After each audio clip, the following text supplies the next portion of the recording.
¿De quién se trata? Fue nacido de una virgen, a través de concepción inmaculada, por intervención del Espíritu Santo. Nació un 25 de diciembre.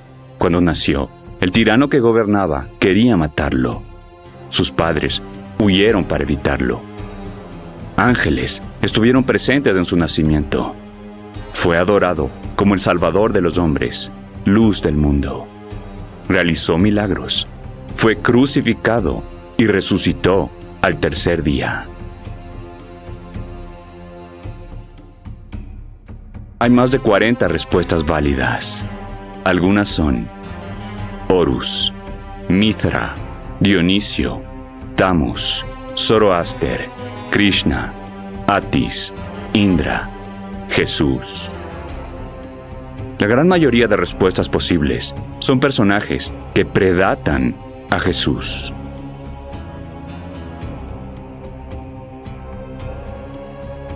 Conócete.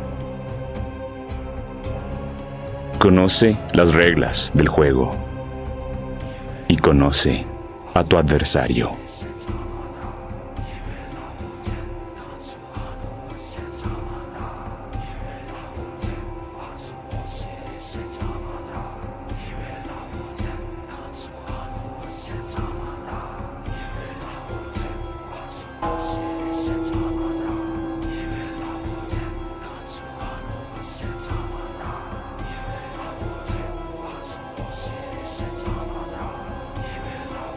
Astroteología. Es teología fundada en la observación o conocimiento de los cuerpos celestes. Es la equivalencia, la correspondencia entre los dioses y los astros. La Trinidad. Este concepto religioso de la deidad, separada en 3 instancias, es un concepto antiguo, mucho más antiguo que el cristianismo. Hace referencia a la Sagrada Familia, al Padre, la Madre y el Hijo.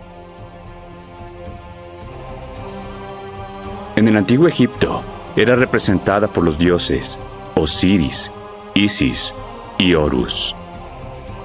En Babilonia, Nimrod, Semiramis y Tammuz. En el cristianismo, Dios, Espíritu Santo y Jesús. Al ser una religión patriarcal falocéntrica, relegaron la representación femenina, el sagrado femenino, María, y la transformaron en un espíritu, pues no podía haber una deidad femenina en la machista doctrina del cristianismo. La Trinidad puede tener acepciones distintas, pero no se trata de dioses, no se trata de una deidad dividida en 3 instancias. Esa es tan solo la historia exotérica. En realidad, es una alegoría con un simbolismo profundo, un simbolismo que ha sido ensombrecido por las religiones institucionalizadas. Este capítulo será un enfoque principalmente exotérico hacia el dogma cristiano, por cuanto es el más practicado por mis hermanos hispanohablantes.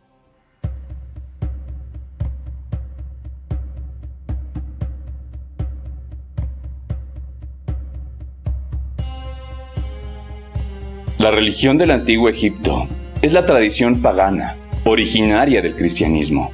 El cristianismo se adaptó de esta. Asimismo tiene correspondencias en las tradiciones antiguas de Sumeria y otras como la hermética. El cristianismo, en el fondo, vendría a ser paganismo. El relato y correspondencias a continuación son compartidas por varios investigadores. Otros difieren en ciertos puntos. Este es Osiris. Es el creador supremo, la fuerza divina del cosmos, el que otorga la vida que impregna de voluntad. En la tradición babilonia es Nimrod. Esta es Isis. Es la sagrada naturaleza, el sagrado femenino, el cielo, la galaxia. La matrona, la madre de todo lo biológico. Es el potencial generativo de los seres, los planetas, de las estrellas. Es la diosa de los cielos. En la tradición babilonia y acadia es Semiramis. Tiene varias correspondencias que algunos comparten y otros no. como Hathor, Inanna, Ishtar, María. Osiris fue asesinado por su hermano Set, que es Satán. Fue cortado en pedacitos y sus pedazos fueron esparcidos. Isis recuperó los pedazos, todos excepto uno. No pudo encontrar el falo. El falo es la herramienta generativa, creativa, de la voluntad, del sagrado masculino. Todo obelisco que vemos erguido en las ciudades es un monumento de reminiscencia egipcia, es una representación fálica, es el pene de Osiris. Este es Horus, el águila dorada, es la luz, es el sol que nos da la luz, el hijo de Osiris e Isis, es el conocimiento, es la moralidad. Es común encontrar representaciones de Horus cargado por Isis. Isis es el cielo, el firmamento nocturno, la galaxia. El cielo nocturno da a luz al sol, a Horus. Horus vence a Set todos los días, y en la noche Set vence a Horus. Set es la oscuridad. Horus aparece en el horizonte, la zona de Horus, y su ubicación en el firmamento.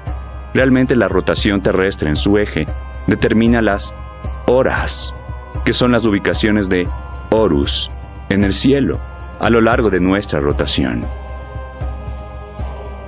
Todos los días sale el sol para iluminarnos, para salvarnos. Si no sale el sol, estamos perdidos. No tenemos sustento, comida ni calor. Entendamos esto. Jesús vino a salvarnos. Jesús es una adaptación de la antigua deidad egipcia llamada Horus. Horus es el sol. Jesús es el sol. Es común encontrar representaciones de la Virgen María con una bata de estrellas y parada en la luna. Se trata de una adaptación de Isis, la diosa galáctica, de las estrellas. Es el mismo personaje. Es común encontrarla cargando al niño Jesús, igual que a Isis cargando a Horus. La Virgen no es virgen porque no ha tenido sexo. La virginidad no tiene que ver con el acto sexual, que es todo menos impuro. Isis, o la Virgen, es virgen porque es viuda y porque no encontró el falo de Osiris. La práctica sexual se dio con un Osiris resucitado momentáneamente y un falo dorado que fue creado por Isis en reemplazo del original. Otros dicen que es porque en el acto sexual no se derramó la simiente, no hubo eyaculación, lo que algunos llaman como el arcano solar o el Maituna. En el aspecto astral, que es lo que todos los personajes representan, el año, en el antiguo Egipto, empezaba del 20 al 25 de julio, pues es la fecha en la que el río Nilo empezaba a crecer, y con él, la vida. El signo zodiacal correspondiente a la fecha es Virgo, la Virgen. El Sol nace de Virgo, nace de la Virgen. En el aspecto esotérico, una posible lectura simbólica.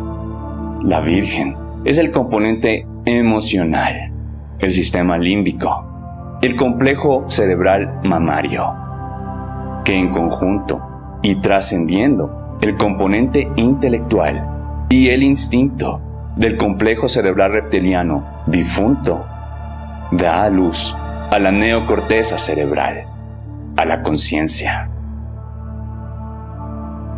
Estos aspectos, que son los de verdadera implicancia, serán retomados en futuras entregas.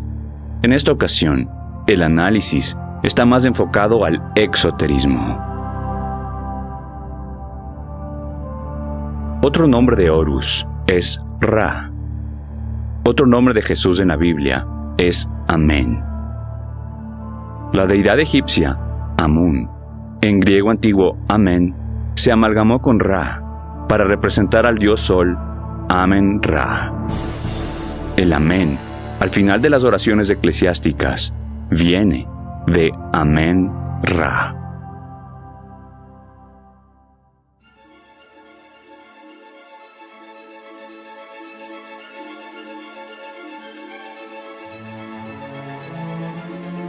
El año terrestre está dictado por nuestra rotación alrededor del Sol, que no es una circunferencia, sino una elipse apenas pronunciada.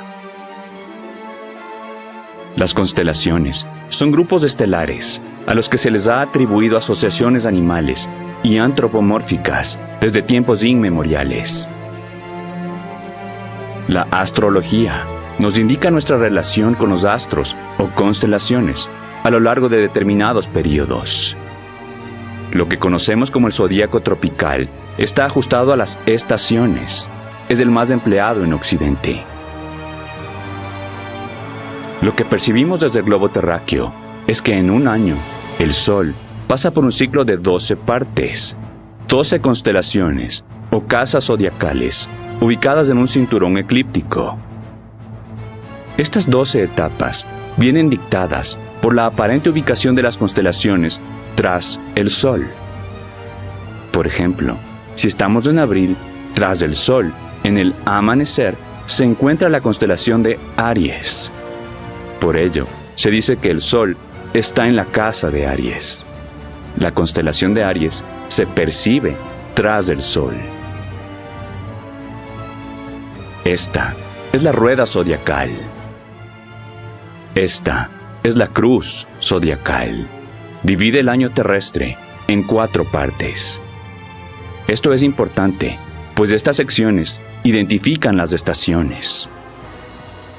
Es importante que las estaciones no se dan por nuestro trayecto alrededor del Sol, sino por nuestro eje de inclinación, es decir, por el ángulo con el que llegan los rayos del Sol a la Tierra. La Tierra tiene una inclinación de 23.5 grados. En diciembre, los rayos del Sol llegan menos al norte y allí están en invierno, mientras al sur llegan más y ahí están en verano. No es por el movimiento de traslación. En regiones ecuatoriales, esto no es tan trascendente, pues no varía tanto la inclinación de los rayos del Sol. No hay diferencias muy marcadas a lo largo del año.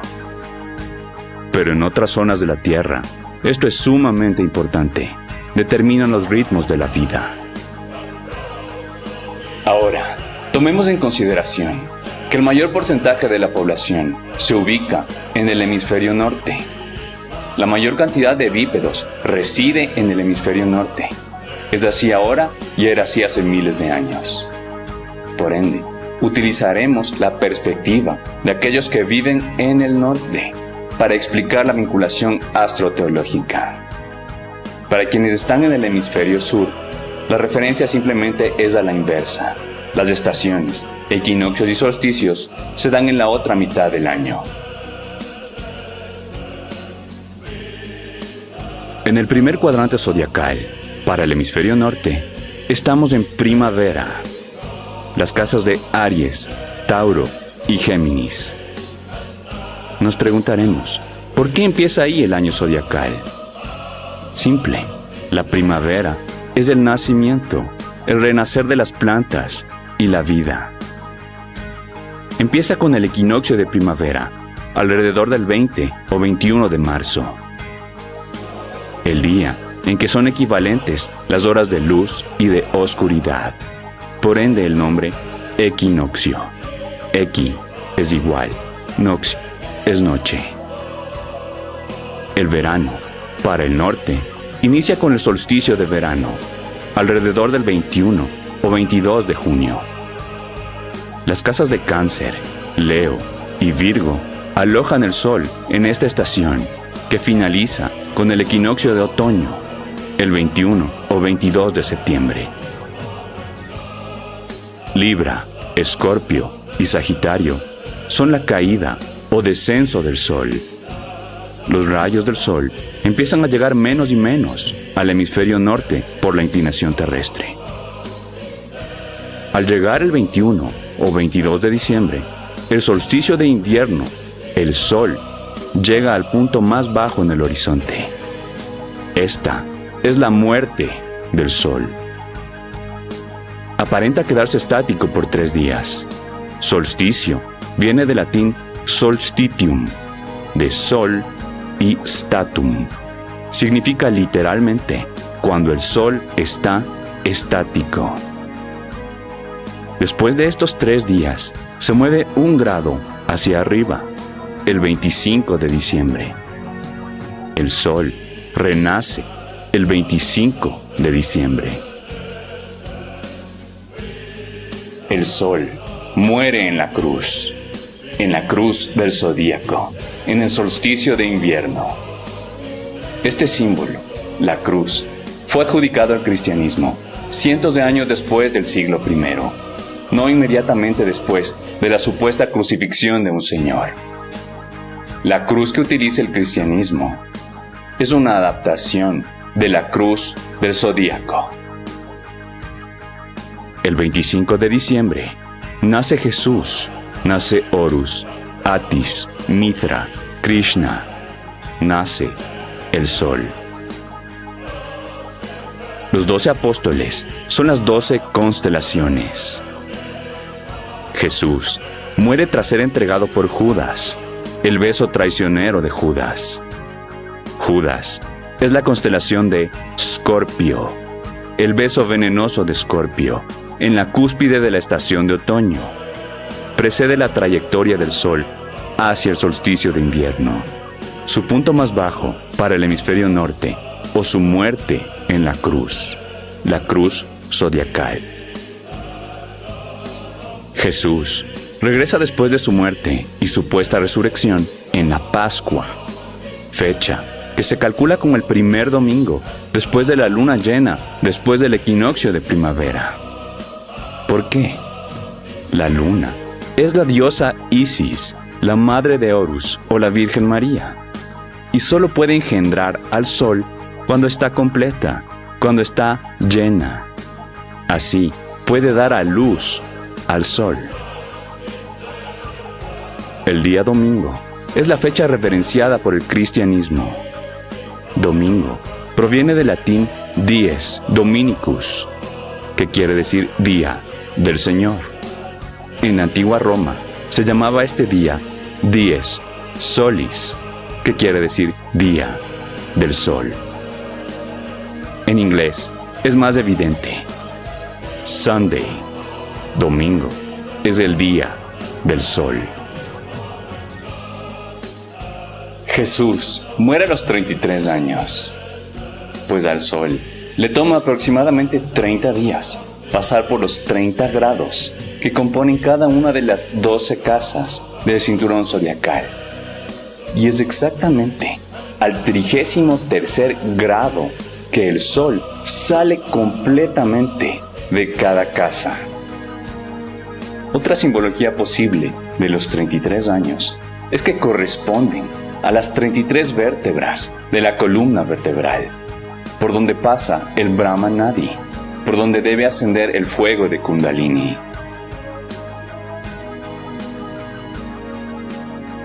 La religión cristiana es una parodia de la adoración al sol, en la cual ubican a un hombre llamado Cristo en lugar del sol, y le dedican la adoración originalmente intencionada al sol.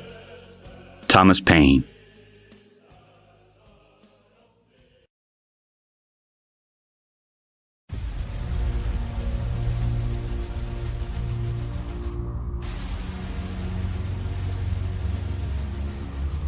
El pececito que vemos pegado en los autos con la palabra Jesús no es porque Jesús era un pescador de hombres. Es referencia a una era. A continuación, en muy resumidos términos, el fenómeno de precesión de los equinoccios, que es de tremenda implicancia.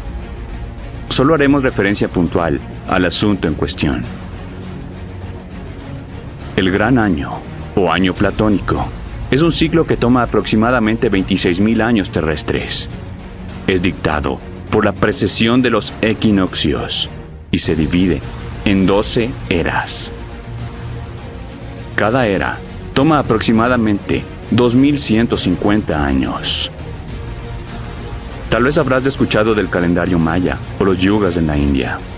También hacen referencia a algunas eras y el gran año. La precesión es un movimiento apenas perceptible en la vida de un hombre, pues cada 72 años se mueve solo 1 grado. Existen algunas teorías para explicar el fenómeno de precesión. Una de ellas nos indica que cada era se determina por el tambaleo o giro de la Tierra en función a su inclinación de 23.5 grados. Otras teorías mencionan un sistema binario enlazado a nuestro sistema solar, una segunda estrella que gira y hace girar al Sol, y por ende a la Tierra en un patrón enlazado. Por cierto, todo el fenómeno de precesión ya era conocido por civilizaciones ancestrales, como los sumerios, desde el día 1 de los registros. Las 12 eras del Gran Año son las ubicaciones de las casas zodiacales en el equinoccio vernal o de primavera, el 19, 20 o 21 de marzo. Y se trata de una precesión, no una procesión, porque va en reversa, en sentido contrario al avance de las casas zodiacales del año terrestre. Solo tengamos en claro que los signos zodiacales cambian cada 2150 años. Es decir, alguien que nació en abril, en esta era, se adjudica el signo de Géminis. Alguien que nació en abril, hace 2150 años, se adjudicaba el signo de Cáncer. Y alguien que nacerá en 2150 años, en abril, se adjudicará el signo de Tauro.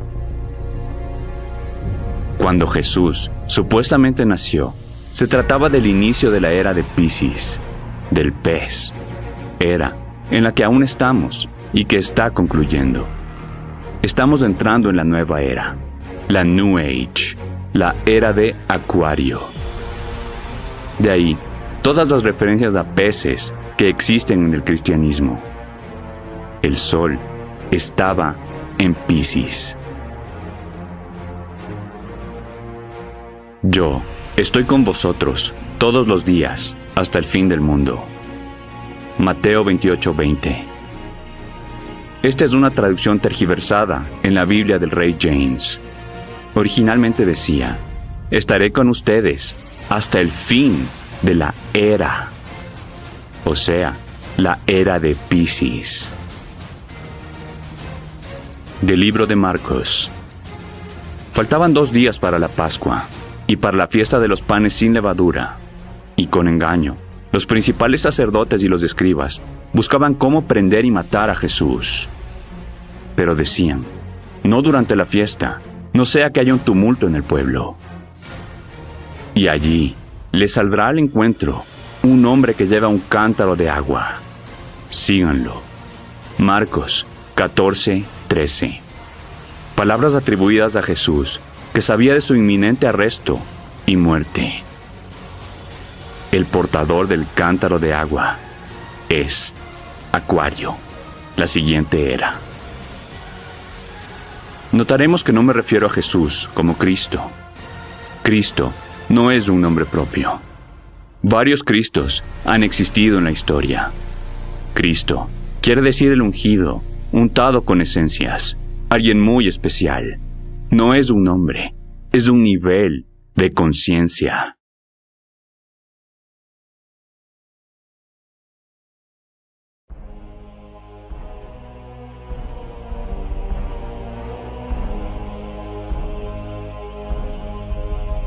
En el siglo III, el emperador Constantino adoptó el cristianismo como la religión oficial romana.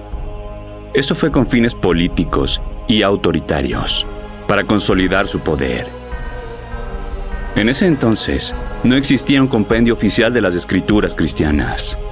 Jesús, si es que existió, no escribió una sola palabra. En ese entonces, se dice que existían varios evangelios, muchos más de los que componen el Nuevo Testamento. Para adoptar la doctrina, Constantino se valió del Consejo de Nicea para dictar los cánones y crear la Iglesia. Estos seres fueron verdaderos asesinos de la humanidad. El Consejo de Nicea y los primeros escribanos, bajo órdenes de Constantino, armaron cánones tergiversados y mal traducidos de las verdaderas enseñanzas. Una amalgama de la tradición judía y adaptaciones astrológicas de las historias de la antigüedad, basadas especialmente en el mitraísmo, y negaron la explicación del simbolismo. Suprimieron libros a gusto y disgusto, como el libro de Enoch, el Evangelio de Tomás y otros apócrifos, para armar una podrida doctrina que desempodera al hombre. Iniciaron el período histórico que se conoce como la Edad Oscura, la Inquisición, el miedo, la ignorancia. Estos seres podridos perpetuaron uno de los peores holocaustos de esta era. Holocausto es una ofrenda al fuego.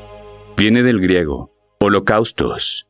Holos quiere decir completo y caustos, quemado.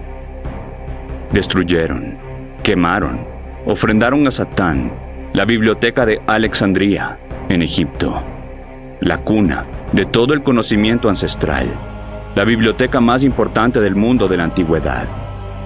Se quemaron cerca de 500,000 pergaminos, todo registro del conocimiento arcaico, ocultista, historia de nuestros orígenes.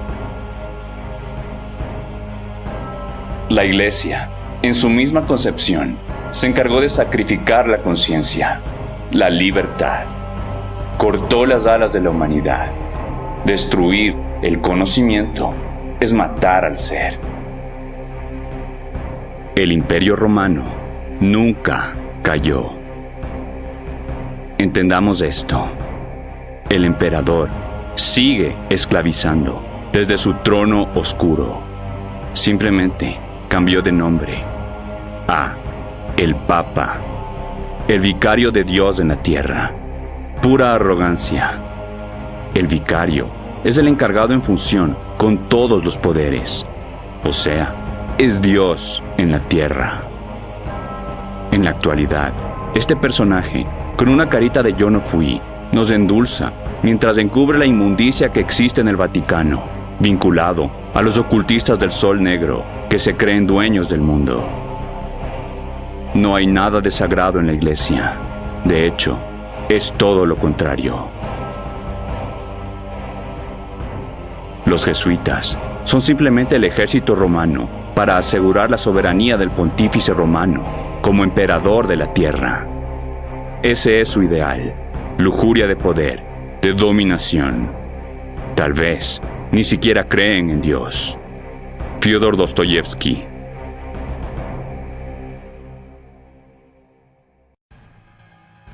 El rezo cristiano más pregonado es el Padre Nuestro. Inicia con: Padre nuestro, que estás en el cielo. Desde ahí, ya nos pusieron algunas cadenas encima. Nos ubican en una posición determinista, como víctimas de un Dios que se encuentra lejos, en un lugar superior, en un cielo. Nosotros somos impíos e impuros, y nos ubicamos en un abismo, sufriendo, lejos del Creador. Ese no fue el rezo original. El rezo original fue en arameo. En una traducción más exacta, la primera parte del rezo dice: Thou Father, who art within and without. Padre nuestro, que estás dentro y fuera, no en algún cielo. La Iglesia cambió el rezo para desempoderar a la humanidad, y junto con un montón de basura dogmática, para que ni se nos ocurra buscar a Dios dentro de nosotros, para que ni se nos ocurra buscar a un Salvador en nosotros, para que siempre dependamos de un tercero, de un ente externo, de un Jesús que vino a morir por nuestros pecados y a salvarnos. Algunas fuentes que defienden la existencia de Jesús alegan que perteneció a la orden de los antiguos decenios de Qumran, autores de los pergaminos del Mar Muerto, sabios que se alimentaban de una dieta vegetal. Otras fuentes alegan que Jesús existió, pero que no murió en la cruz. Murió sea en Francia o en Kashmir, en la India, donde muchos dicen que vivió en su juventud y donde fue iniciado en los misterios. No hay verificación o mención de crucifixión significativa alguna de una persona llamada Jesús Cristo en las escrituras de grandes historiadores como Philo, Tacitus, Pliny, Suetonius, Epictetus, Cluvius, Rufus, Quintus, Curtius Rufus, Josephus, Plutarco y el rumano cónsul Pluvius Petronius. Tony Bushby, The Bible Fraud. Es probable que el personaje conocido como Jesús jamás haya existido. No existen evidencias sólidas para confirmarlo. Pero su existencia no es lo importante. Que haya existido o no, no es lo importante. Esa es la historia exotérica. Lo que incumbe es la enseñanza, la alegoría de su historia. Si es que Jesús existió, Él no vino a resucitar, no vino a morir por nuestros pecados, mucho menos a salvarnos. Si Jesús existió, fue un ser que despertó a un nivel de conciencia superior. Fue un anarquista, se alimentó de dieta vegetal, pregonó los principios del amor, estuvo al servicio de sus hermanos, luchó contra el gobierno y la avaricia. No penséis que vine a traer paz a la tierra.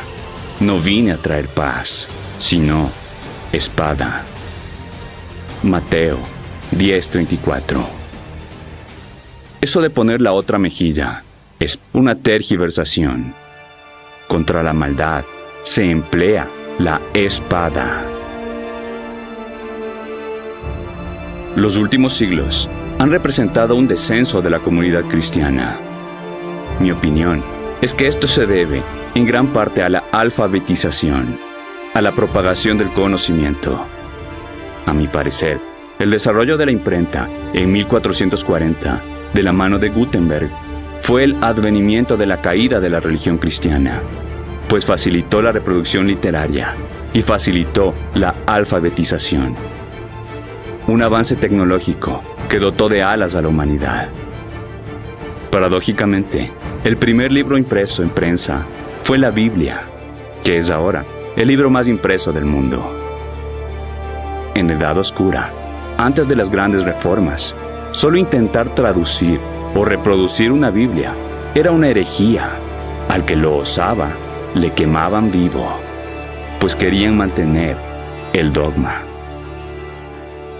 Los últimos siglos, con un acceso difundido de las Escrituras, más y más seres pudieron encontrar la decepción bíblica.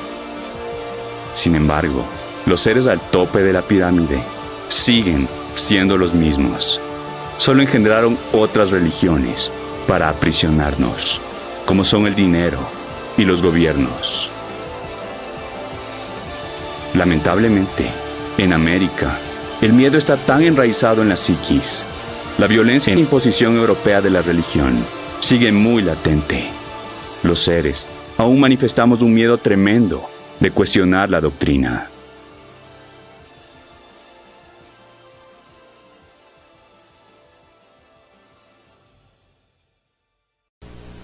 One of my teachers once said, you can't make God do anything he doesn't want to, and if he's going to do something, you can't stop him.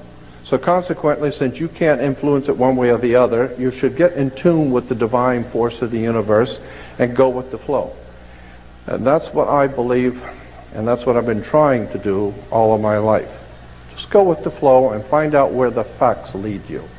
Because the more you begin to investigate what we think we understand, where we came from, what we think we're doing, the more you begin to see we've been lied to. We've been lied to by every institution. What makes you think for 1 minute that the religious institution is the only one that's never been touched? You can bet your bottom dollar that the religious institutions of this world are at the bottom of the dirt.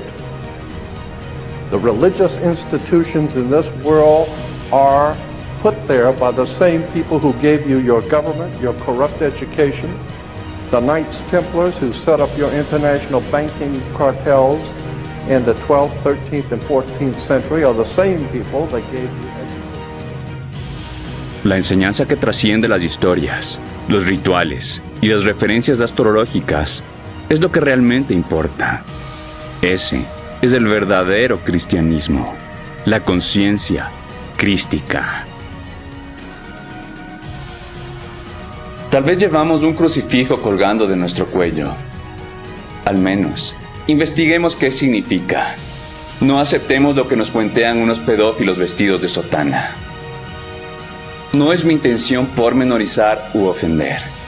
Acepto que sí lo hubiera sido hace unos años. Si hubiera tenido la intención de atacar, porque tenía caca en la cabeza y odio en el corazón. Hoy solo busco compartir. Podemos mantener una ilusión facilista de un ente externo, de un tercero, que vino a morir por nuestros pecados y a redimirnos. Y que todo lo que tenemos que hacer es creer en Él y rezarle para salvarnos. O podemos romper el dogma y considerar que si es que existió este ser, tal vez vino a enseñarnos algo, o al menos su historia así lo hace. Y este algo es que cada uno de nosotros debe trabajar conciencialmente, esotéricamente. Cada uno de nosotros debe salvarse, debe cargar su propia cruz. Para llegar a la luz, debemos ver a la oscuridad de frente. Debemos ver a nuestros miedos e incoherencia y trascenderlos. Entendamos esto.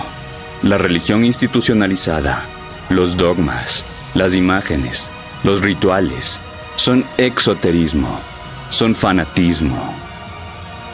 Pero las verdaderas enseñanzas que se le atribuyen a Jesús y a otros Cristos son luz, son principios para el despertar de la humanidad.